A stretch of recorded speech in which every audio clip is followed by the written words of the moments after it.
Hi gamin, j'espère que tu vas bien en ce début de 2021.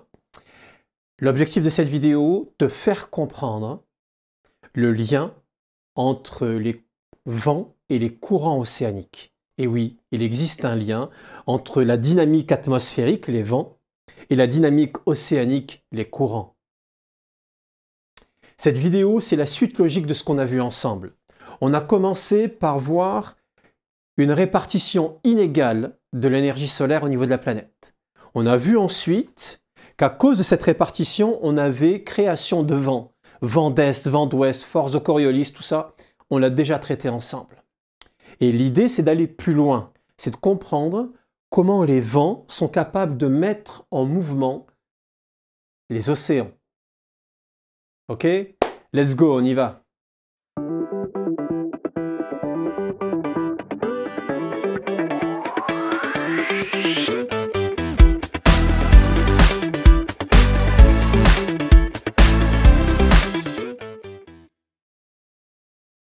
Gamin, on continue? Let's go. L'idée, c'est de comprendre la circulation de surface. Alors tout de suite, tu ne comprends pas ce que ça veut dire, mais je vais t'expliquer. C'est assez simple. Les vents soufflent et l'énergie des vents passe dans l'eau et du coup l'eau se met en mouvement, ce qui crée les courants océaniques. C'est vraiment simple, je rentre dans le détail. Tu as ici une carte qui indique les différents courants de la planète. Courants océaniques, évidemment. Et qu'est-ce qu'on constate? On constate qu'il y a des courants partout, que ça tourne un peu en rond. Ok, on y revient. Deuxième carte, tu as la carte des vents. Et tu as l'impression que ce n'est pas tout à fait la même. Mais si on s'intéresse à une zone en particulier, par exemple l'Atlantique Nord, on va constater que les vents et les courants tournent dans le même sens. Et en effet, ce sont les vents qui créent une dynamique océanique de surface, qui créent des courants de surface. C'est assez simple. Petit résumé de ce qu'on a vu dans le chapitre. Nous avons vu ensemble, petit 1, une inégale répartition de l'énergie solaire. Je te rappelle, parce que la Terre est ronde. À cause de ça, et de la rotation de la planète, création de vents d'est, de vents d'ouest, d'alizés, etc. À cause de ces vents, création de courants de surface, c'est ce que l'on vient de voir. J'insiste, petit point méthodo, c'est important gamin. J'espère que tu as une feuille, un stylo, une règle, et que quand je t'explique un truc et que tu le comprends, tu le notes sous forme de case. Une case en entraîne une autre. C'est ce qu'on appelle un schéma fonctionnel. Et c'est capital, réellement. En classe, en cours de maths, en cours d'histoire, en cours de sciences physiques, le prof t'explique des trucs, les uns à la suite des autres. C'est sa démarche pédagogique. Toi, tu écoutes, tu comprends, tu notes. À la fin de la séance, tu as tes notes sous forme de cases et ça vaut réellement de l'or. Réellement. C'est important que tu le fasses. Vraiment. Je compte sur toi. Let's go. La circulation de surface. On a donc des courants marins. On a vu qu'ils tournaient un peu en rond, mais est-ce que ce n'est pas sans conséquence? J'ai ici une carte qui reprend ce qu'on appelle des gyres. Les gyres, c'est justement quand les courants marins semblent tourner. Alors dans l'hémisphère sud, ils ne tournent pas dans le même sens, c'est à cause de Coriolis. Mais voici un document qui est beaucoup plus intéressant et qui est en relation avec le premier. Au niveau de ces gyres, il y a ce qui est en marron vilain, des plaques de déchets. Ouais, c'est dégueulasse, mais c'est important à retenir. C'est important. On regarde ce que l'on fait de la planète. Alors ici, tu as un gars, il est sur un bateau. Et oui, on est sur un bateau, donc on est en pleine mer. Et tout ce que tu vois là, sur des kilomètres, ça, c'est une plaque de déchets. Sur plusieurs mètres d'épaisseur, tu as des déchets créés par l'homme, rejetés dans la mer. Ah ouais? Et qui, à cause des courants, sont compactés, ils sont reliés les uns aux autres, et on se retrouve avec des plaques. Je ne te dis pas qu'on peut marcher dessus, mais je te dis que c'est dégueulasse de pourrir les océans avec ce genre de choses. Et comme tu le vois, tu as des plaques de déchets de ce type partout sur la planète. Partout sur la planète. C'est gênant. Moi, ça me gêne. Ça me gêne, réellement. C'était la Minute Écolo, on continue. L'eau qui est mise en mouvement, l'eau qui est dans les courants océaniques, cette eau-là, est-ce qu'elle se transforme? Est-ce qu'elle évolue? Est-ce qu'elle évolue? Alors de l'eau, ça reste de l'eau, évidemment, mais on va le voir, il y a quand même une évolution physico-chimique de cette eau. Physico-chimique. Ok? Let's go. La première chose qui va m'intéresser, c'est ce graphique. Alors, il n'a pas l'air super beau, mais il est important. Sur l'axe horizontal, j'ai la température. Sur l'axe vertical, j'ai la masse volumique. Alors, on dit aussi la densité. La masse volumique, qu'est-ce que c'est?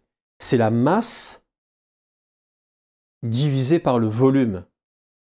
Je prends un litre d'eau. Un litre, c'est le volume. Je mets ce litre d'eau sur une balance. J'obtiens la masse. La masse divisée par le volume me donne 1. Pour l'eau, c'est notre valeur de référence. La masse volumique est égale à 1. Mais si on utilise une balance de précision et une mesure du volume de façon très précise, on peut mettre en évidence que ce n'est pas toujours égal à 1. Pas toujours. En fonction de la température notamment. Et qu'est-ce qu'on voit ici? On voit que si on refroidit notre eau, eh bien, on a la masse volumique qui augmente. C'est important. La masse volumique augmente. Tu dis, pourquoi on étudie ça? T'inquiète, tu vas voir, il y a des conséquences logiques. Deuxième graphique. Alors, cette fois-ci, ce n'est pas la température qui est en abscisse, c'est la quantité de sel. Oui, le sel de la mer.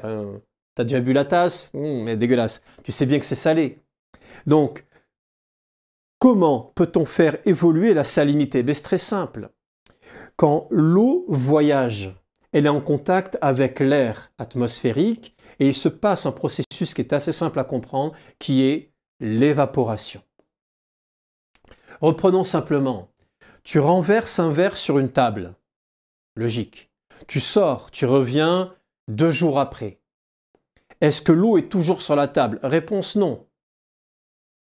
L'eau s'est évaporée. Est-ce que j'ai besoin d'être à 100 degrés pour que l'eau s'évapore? Réponse non. Réponse non. L'eau s'évapore simplement parce qu'elle est en contact avec de l'air. Et il y a chaque année des masses importantes d'eau qui quittent les océans et qui remontent vers l'atmosphère. Mais attention, l'eau océanique est salée, mais l'eau qui passe dans l'atmosphère sous forme d'évaporation, c'est de l'eau pure. Ça veut dire qu'on enlève de l'eau des océans, du coup, la quantité, la concentration en sels minéraux augmente. On appelle ça l'augmentation de la salinité. Et si on augmente la salinité, eh bien on constate, là encore, que l'on a une augmentation de la masse volumique de l'eau. Alors si je résume un peu les choses, j'ai donc augmentation de la masse volumique de l'eau. Si je résume, j'ai inégale répartition de l'énergie solaire qui se traduit par création de vent, qui se traduit par mise en place de courants océaniques de surface. Et ces courants océaniques de surface, ce voyage de l'eau met en place une densification, c'est-à-dire une augmentation de la masse volumique de l'eau océanique.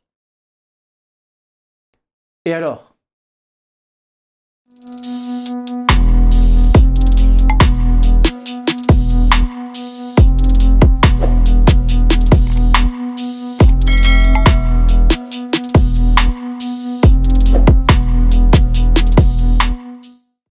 Et c'est là qu'on arrive à la circulation profonde. Là maintenant, l'eau circule, l'eau devient de plus en plus dense, la masse volumique de plus en plus élevée. Alors, il existe un principe physique extrêmement simple, tu le connais sûrement. Plus tu es dense, plus ta masse volumique est grande, plus tu tends à t'enfoncer. Inversement, moins ta masse volumique est grande, plus ta masse volumique est faible, plus tu tends à remonter. Plus dense tu descends, moins dense tu remontes. Oui, et alors? J'ai ici une magnifique image qui est en fait l'océan Atlantique. Tu vois, l'océan Atlantique. Donc là, tu as du nord au sud cet océan. Et qu'est-ce qu'on voit? eh bien on voit que dans les régions polaires, je vais mettre au milieu, dans les régions polaires, là où l'eau devient froide, donc de masse volumique élevée, et là où l'eau devient de masse volumique encore plus élevée parce qu'il y a eu beaucoup d'évaporation et donc augmentation de la salinité, de la concentration en sel, eh bien l'eau plonge. Dans l'océan Atlantique Nord, l'eau plonge, et dans l'océan Atlantique Sud, l'eau plonge également. C'est-à-dire que la circulation de surface plonge pour donner une circulation profonde. Ah, gamin, ouais, c'est aussi simple que ça. Les vents créent la circulation de surface. À un moment donné, au cours du voyage, la masse volumique de l'eau devient suffisante pour qu'elle plonge. Voilà. Alors certains vont me dire, oui, je ne comprends pas, il y a des flèches blanches et des flèches bleues. Eh bien, dans le nord de l'Atlantique, on a principalement ceci. C'est-à-dire que ça descend à des profondeurs moyennes, alors que dans le sud de l'Atlantique, ça descend directement. Pourquoi? Mais parce que la masse volumique est plus élevée. D'accord? Là, on est quand même sur de l'eau qui se situe à 4000, 5000 mètres de profondeur. Est-ce pas rien? On était en surface et l'eau plonge. L'eau, elle plonge. Alors, il y a donc un voyage de l'eau. Un voyage. Alors, il y a du vocabulaire. Quand l'eau plonge, on appelle ça downwelling. On l'a des deux côtés, évidemment. Et quand l'eau remonte, à certains endroits, elle remonte, comme ici, on appelle ça upwelling. Downwelling, ça plonge. Upwelling, ça remonte. OK?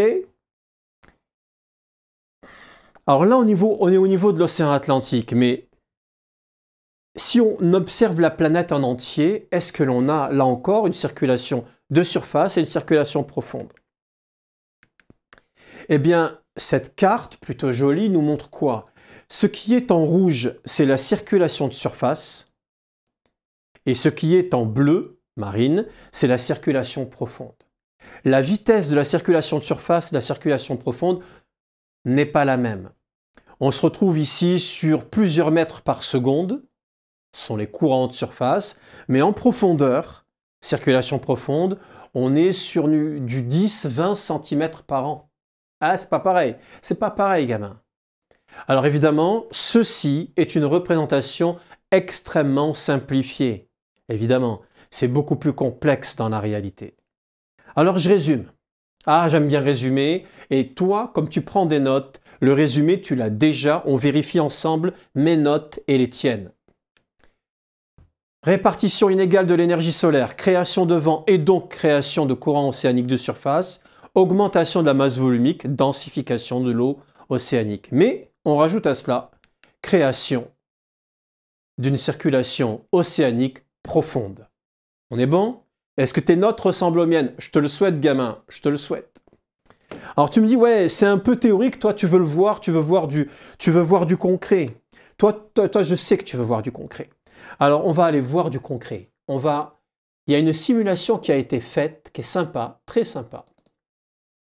Et cette simulation, hop, cette simulation va te montrer le voyage d'une goutte d'eau océanique. Le voyage d'une goutte d'eau océanique. Je crois que cette goutte est libérée au niveau de l'Australie et qu'elle va ensuite partir en voyage. Let's go! Et voilà. Là, voilà. Et en bas, tu as le temps en années de cette goutte d'eau qui, hop, là, elle remonte le long de l'Atlantique, hop, elle tourne, elle s'amuse un peu, et puis, hop, elle arrive dans l'Atlantique Nord. Dans cette région-là, au niveau de l'Atlantique Nord, la goutte va plonger. Les couleurs correspondent à la profondeur, jaune, vert, bleu, elle est en dessous. On est déjà à 200 ans, là, 200 ans de voyage. Et cette goutte va donc maintenant, en circulation profonde, redescendre dans l'Atlantique, vers l'Atlantique Sud. Elle était dans l'Australie, elle est remontée dans l'Atlantique Nord et là elle redescend dans l'Atlantique Sud. Là elle va être prise en charge par les courants très puissants qui tournent autour de l'Atlantique, autour de l'Antarctique, pardon. Et ces courants très puissants, à un moment donné, elle va finir par réémerger. Notre fameuse goutte, elle va réémerger et elle va réapparaître. Je me pousse un peu, la voilà, elle arrive presque en surface et la voilà dans le Pacifique en train de se balader. Ce voyage va durer presque 550 années. Et ça dépend des gouttes. Il y a des gouttes qui vont faire ce voyage, d'autres simulations ont été faites, on est sur du 2000 ans. On est sur du 2000 ans de voyage. Jésus-Christ, hein, même époque, 2000 ans de voyage. C'est-à-dire que l'eau n'est pas immobile. L'eau circule en surface, puis ensuite, à un moment donné, en profondeur. Et le cycle surface, puis profondeur, puis de nouveau surface, prend 1000 ans en moyenne, 1000 années. Ah, tu ne te rends pas compte comme ça, mais ça, l'eau circule. Et ça, c'est capital, réellement capital.